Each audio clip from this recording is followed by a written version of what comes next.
Muito bem, estamos de volta com a nossa Escola da Fé e eu quero mostrar a você a revista da Canção Nova nesse mês. Olha aí, o Cardeal Scherer, ele está aqui na capa da revista porque tem uma matéria muito importante do Cardeal aqui, que é exatamente sobre ideologia de gênero, que é uma das grandes ameaças da família. Né? Todo mundo sabe o que é ideologia de gênero, né? É uma ideologia maluca, né? Eu não tenho dúvida de dizer que é diabólica, que quer dizer o seguinte: não existe sexo. Você vai escolher qual é seu sexo depois que você crescer. Vai dizer para a criança: não existe sexo. Quer dizer, não é possível, né? Será que nós estamos ficando malucos? Né? É claro que para a gente que é adulto, a gente reage assim, mas você dizer para uma criança de 3 anos que ela não tem sexo, é botar minhoca na cabeça da criança. E qual é o objetivo disso? É destruir a família cristã, não tenham dúvida. Porque se não existe sexo, não tem mais casamento. Se não tem mais casamento, não tem mais família. Acabou. É por isso que o Cardeal Scherer aqui traz na página central da revista, né, essa matéria. E a revista é toda ela esse mês sobre a família. Tem aqui Família e Missão, do Oswaldo Luiz. Depois, Deus quer a santificação da sua família, do Padre Jonas. Matéria do Padre Jonas. Depois temos aqui uma matéria que é sobre o matrimônio indissolúvel é possível, do nosso bispo, Dom João Inácio, está aqui. Então a revista está toda pautada em cima da família, tá? Exatamente por causa desse mês, né? Depois aqui nós temos uma outra matéria ainda, que é a do Cardeal, ideologia de gênero, eu já falei, uma matéria excelente da doutora Elizabeth Kipman, que é obstetra e ginecologista. Como você começou? Ela mostra que a criança começa num feto e esse feto já tem vida. Então não pode ser tocado nele, não pode ser tirado da vida. Qual a missão da mulher? Está aqui, né? Depois tem uma matéria minha também, que é sobre os 300 anos, né, da aparição de Nossa Senhora Aparecida e 100 anos das aparições de Fátima, que completa em 1917, né? Até 2017 são 100 anos. Então, a revista da Canção Nova está aqui, né? O Papa João Paulo II na capa, São João Paulo II, que é o protetor da Canção Nova, né? Que a fundação que mantém a Canção Nova chama Fundação João Paulo II, né? Já faz o quê? Mais de 30 anos que tem esse nome. Bom, dentro da revista vem um boleto que você, né? Quem ajuda a Canção Nova pelo débito automático não precisa, mas se você quiser fazer uma contribuição extra a mais, é só preencher o boleto e pagar em qualquer banco, casa lotérica, etc. Né? Olha, é preciso dizer que tem sido muito difícil para a Canção Nova manter as suas dívidas, pagar as contas.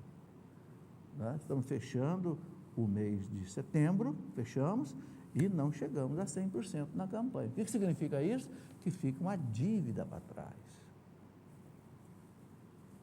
A Canção Nova não pode deixar de pagar as contas dela, água, luz, telefone, todo mundo sabe. Então, o que acontece? Tem que tomar dinheiro emprestado. E vocês sabem como é que está o juro de dinheiro emprestado, né? Entenderam? Então, a gente pede, né, esse esforço de evangelização de cada um. E aqui também a revista das crianças. Canção Nova aqui, olha, quem tem criança, é uma revista maravilhosa para criança, para você educar seu filho na fé. E vem aqui também um boletim. O pai que pagar esse boletim em nome da criança recebe também essa revista em casa.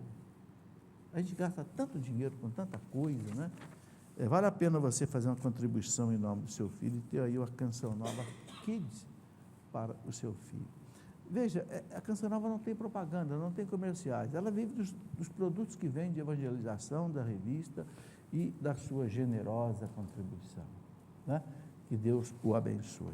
Bem, vamos continuar a nossa caminhada, então, sobre família. Eu gostaria de lembrar algumas coisas básicas que a igreja nos ensina sobre família. Primeiro, o Papa João Paulo II chamava a família de santuário da vida. Eu até escrevi um livro com esse título, Família Santuário da Vida. Esse nome Santuário da Vida, o que ele significa? Ele fala muito, o Papa usou essa expressão na Carta às Famílias, que eu disse que o Papa escreveu em 1994, que foi o Ano Internacional da Família, faz 21 anos. Santuário quer dizer o quê? Santo, lugar santo. Ário é lugar. Você tem armário, vestuário, é lugar de colocar alguma coisa. E você tem santuário, é um lugar santo. Então a família é o lugar santo que Deus preparou para a vida existir. É um santuário, um lugar sagrado. Do quê?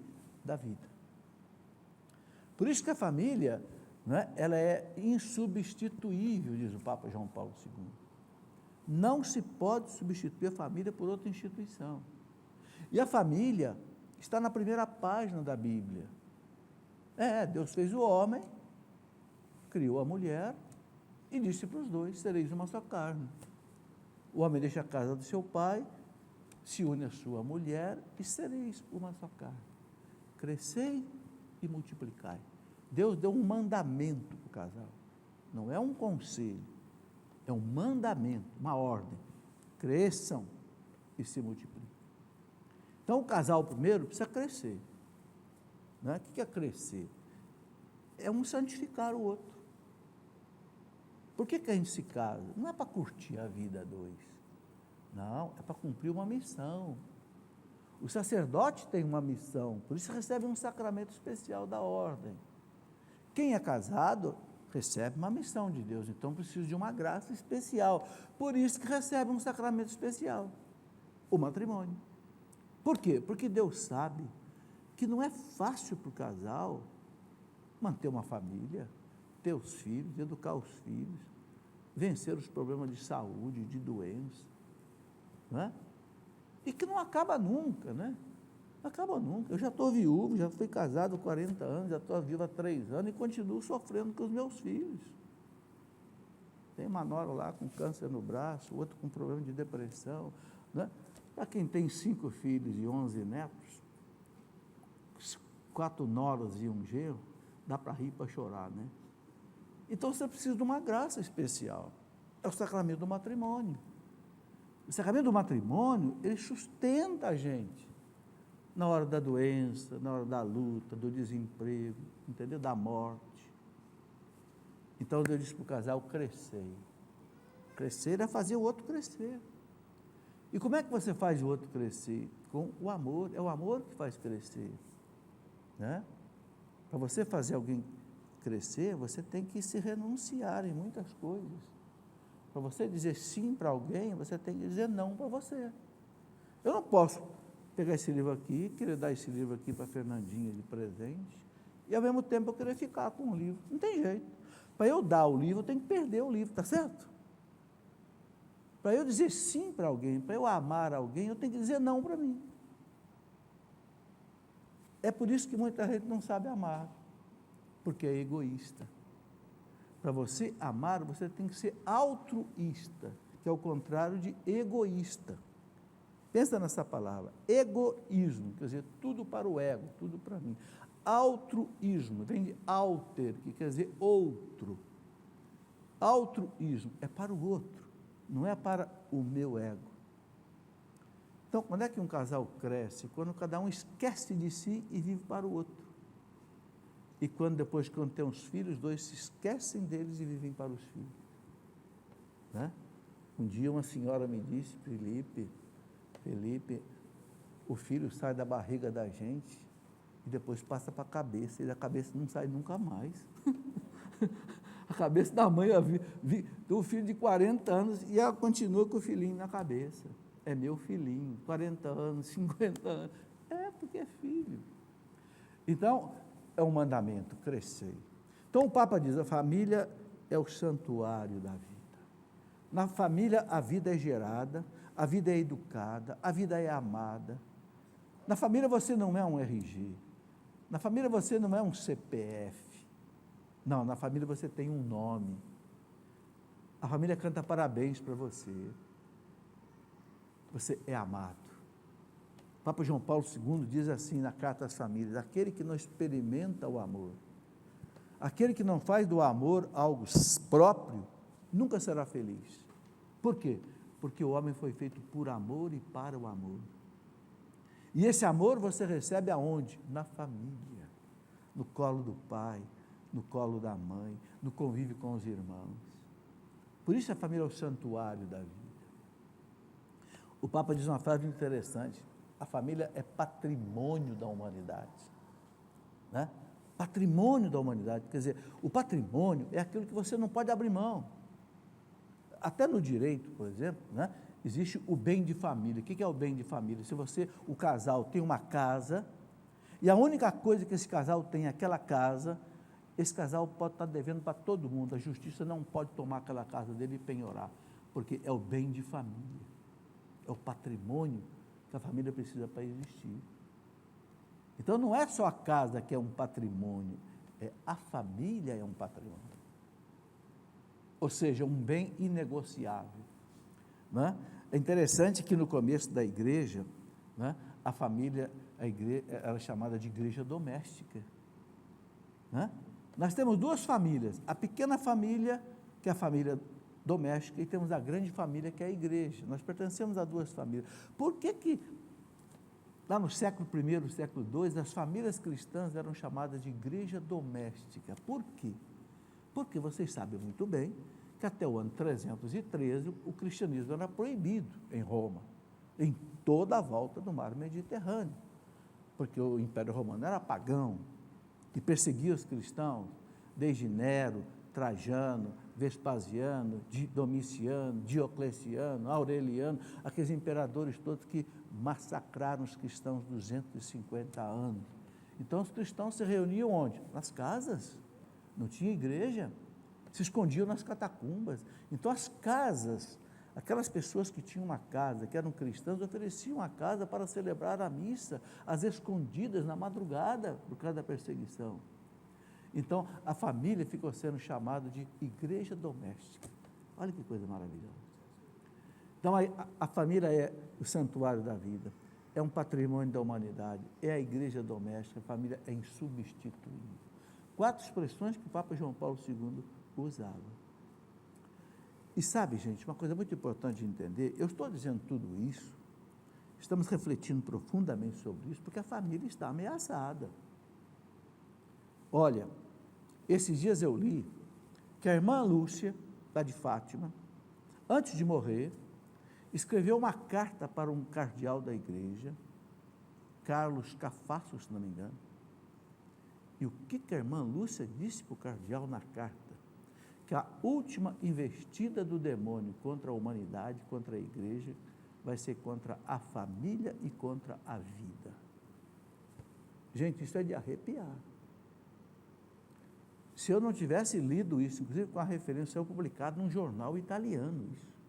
Eu não me lembro agora de cabeça, mas eu tenho no meu computador, salvado lá.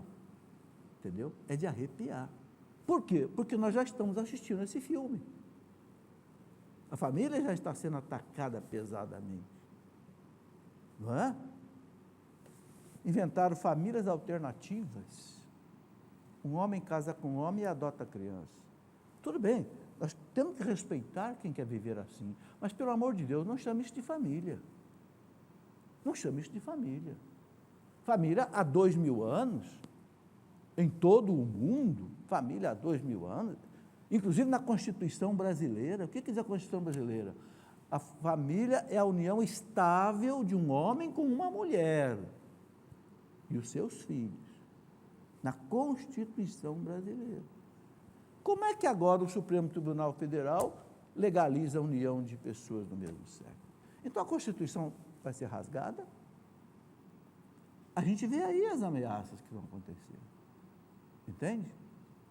Agora vem uma ideologia de gênero e diz que não existe sexo, e querendo impor às crianças no programa municipal de educação, que está sendo votado no Brasil inteiro, e onde isso for ser aprovado, o professor vai ensinar para o menino, para a menina lá de 3, 4 anos, que ele não tem sexo não, que ele vai criar o sexo dele mais tarde, dentro de uma diversidade sexual, que tem mais de 9 características.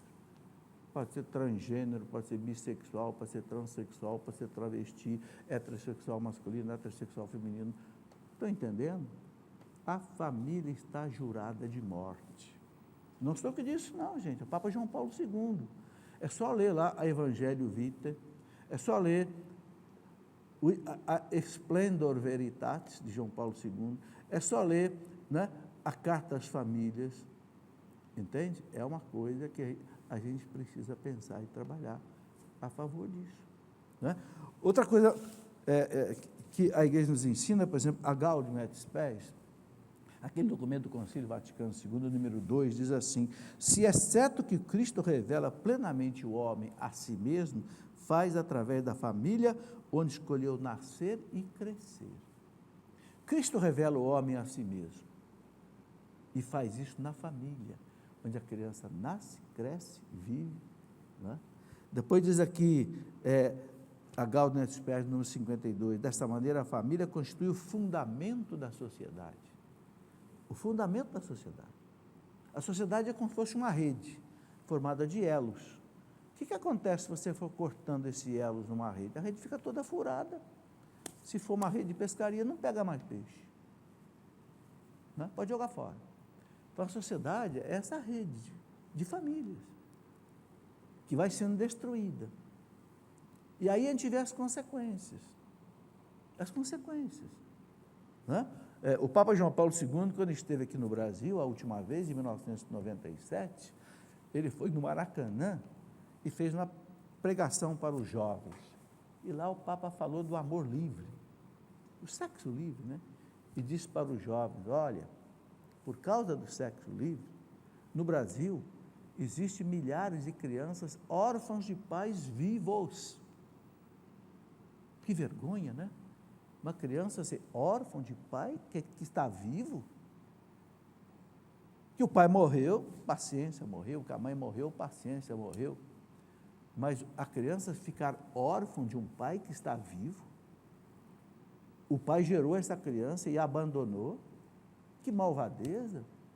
A cobra não faz isso, a vaca não abandona seu bezerrinho, a galinha não abandona seu pintinho, e o homem vai abandonar o seu filho, e abandona. Por quê? Por causa do sexo livre. Ele não está preocupado em gerar um filho, ter uma família, ele está preocupado em desfrutar daquele prazer daquela moça, e depois ele abandona ela e deixa ela que se vire com aquela criança, se matando de trabalhar para criar aquela criança, né? E ele vai cuidar da sua vida, quem sabe vai fazer esse estrago em outros lugares. Vocês estão vendo o que gera a destruição da família? É isso. É isso. E quantas crianças são abortadas por causa disso, não é? Porque se brinca com o sexo, gera uma criança, não quer assumir a criança, então vai lá e aborta a criança. Ou seja, a criança paga o preço do pecado de alguém, da irresponsabilidade de alguém. Né? Isso é muito duro. Isso é muito duro. Né? Vocês sabem que a igreja não aceita o aborto nem em caso de estupro. Infelizmente, as nossas leis permitem o aborto em 2 casos: caso de estupro e caso de uma doença grave, que a gravidez comprometa a saúde da mulher, que é algo raríssimo. Uma gravidez comprometer a vida de uma mulher hoje é algo raríssimo. Mas qualquer coisa se desculpa para fazer o aborto. E o estupro? Ah, mas a moça foi estuprada, então ela tem o direito de abortar a criança. Não tem direito, não. Por que não tem direito? Porque eu não posso fazer a justiça em cima da criança. Eu tenho que fazer justiça em cima do estuprador. O que tem que ser feito é a justiça pegar o estuprador e botar ele na cadeia, e não matar a criança, que não tem nada a ver com o peixe. É o direito aplicado às avessas. Ao invés de você punir o réu, você puniu o inocente. A criança é inocente. E nós temos visto casos maravilhosos de mulheres que sofreram estupro e que tiveram a caridade de criar aquela criança. E hoje se orgulham desse filho, que é um filho que ela não esperava, mas que é um filho de Deus. Esses dias eu li na internet, né? Eu coloco nesse livro aqui, Aborto Nunca, uma história interessantíssima, de uma irmã que morava num mosteiro lá na Sérvia, na Iugoslávia, quando houve aquela queda do muro de Berlim, né? E a Iugoslávia se separou da Rússia, e a Sérvia e a Herzegovina entraram em guerra ali, uma situação complicada. Alguns soldados sérvios invadiram um mosteiro de irmãs na Bósnia, e as irmãs foram estupradas. Uma delas ficou grávida, né? Ela escreveu para a amada superiora do convento, contando a situação e perguntando o que ela fazia. A amada respondeu para ela: você faça o que você quiser, você só não pode abortar essa criança. Você escolhe. Quiser ficar no mosteiro, nós vamos cuidar de você e vamos cuidar da criança. Se você quiser voltar para sua casa, você volte. Ela preferiu voltar para casa, a casa dos pais. É uma carta que a gente lê, dá vontade de chorar. Está aqui nesse livro. E hoje essa criança é um jovem já criado, e ela diz que se orgulha da vida dessa criança. Não tem justificativa para matar uma vida. Não tem. Infelizmente, a lei permite, mas para nós católicos essa lei não existe. Porque uma das coisas que o catecismo da igreja diz é que o cristão não pode obedecer uma lei iníqua, uma lei imoral. Quem quiser que obedeça, para nós cristãos não vale. Vale para quem quiser, não vale para nós. Outra coisa que nós precisamos aprender muito bem e que está circulando cada vez mais, nós temos que tomar conhecimento, porque isso tem muito a ver com a família, com a vida, é a chamada objeção de consciência. Guarda essa palavra, objeção de consciência. O que é isso? Objeção de consciência quer dizer o seguinte: você não pode ser obrigado a fazer alguma coisa contra a sua consciência. Por exemplo, se você é uma enfermeira católica e você trabalha num hospital que vai fazer o aborto de uma mulher que sofreu um estupro, você não pode participar desse aborto. Você não pode ajudar esse aborto. E você tem direito de não participar desse aborto. Por quê? Porque a Constituição do Brasil, no artigo 5º, garante liberdade de consciência, liberdade de expressão e liberdade, se não me engano, também de locomoção. Artigo 5º da Constituição. Isso chama-se objeção de consciência. Eu me lembro que quando eu fui diretor do campus da USP, aqui na minha cidade, em Lorena, quando nós tínhamos vestibular no final de semana, sábado e domingo, e havia um aluno, por exemplo, que era evangélico, sabatista, né? Adventista do sétimo dia, que eles não fazem nada no sábado, nós éramos obrigados, pelo MEC, a aplicar uma prova especial para esse aluno no outro dia, porque tinha que respeitar a crença dele. A crença dele não permitia que ele fizesse prova no sábado. Então, ele, por direito, de fazer a prova no outro dia. No Exército Brasileiro, se o sujeito tinha alguma crença que proibisse ele de pegar em arma, ele tinha que ser colocado no Exército numa função que não pegasse em arma, trabalhar em escritório, trabalhar em enfermaria, etc. Agora, nós temos que ficar alerta, porque essa objeção de consciência está sendo derrubada. Embora esteja na Constituição, tem gente dizendo assim: você vai trabalhar aqui na minha farmácia e você é obrigado a vender a pílula abortiva do dia seguinte. E você, católico, não pode vender, porque a pílula do dia seguinte é microabortiva. Então, você tem que chegar no seu chefe e dizer: por favor, coloque outro para fazer isso, porque a minha crença, a minha fé não permite. Isso está no artigo 5º da Constituição brasileira. E você tem direito de recorrer isso até na justiça. Mas o que a gente percebe que está acontecendo? Estão pisando nessa lei. Estão forçando o médico católico a fazer aborto. Estão forçando a enfermeira católica a trabalhar em aborto. Estão forçando pessoas católicas a fazer coisas que a consciência católica não permite. Nós temos que reagir contra isso de maneira conjunta. Porque se a igreja for cedendo isso, olha, tem documento da CNBB, eu tenho guardado no meu computador, tem documento da CNBB falando dessa questão de objeção de consciência. O Papa Francisco falou agora nos Estados Unidos.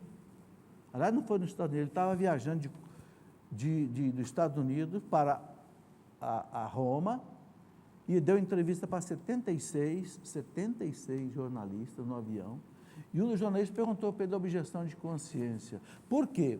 Porque nos Estados Unidos teve uma escrivã de cartório, católica, que se negou a fazer um casamento de dois homossexuais.